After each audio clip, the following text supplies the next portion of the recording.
So, how frequently should someone consider getting a professional cleaning to maintain kind of a healthy home environment? What would you say to that? Yeah, I thought this is a great question.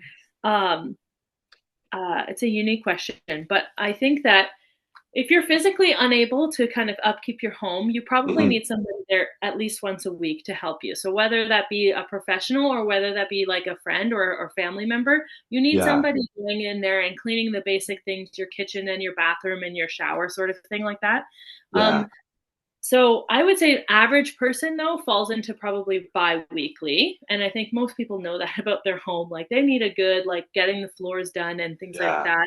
The bathroom, the kitchen, the bedrooms, and things like that. Kind of just a dusting of everything as well as cleaning bi-weekly. But if you're, let's say, retired, most people aren't super dirty later on and they don't have a lot of kids running through the house.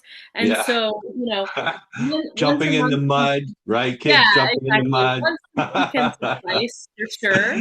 I find actually for myself, like, it's hard to get a cleaner in.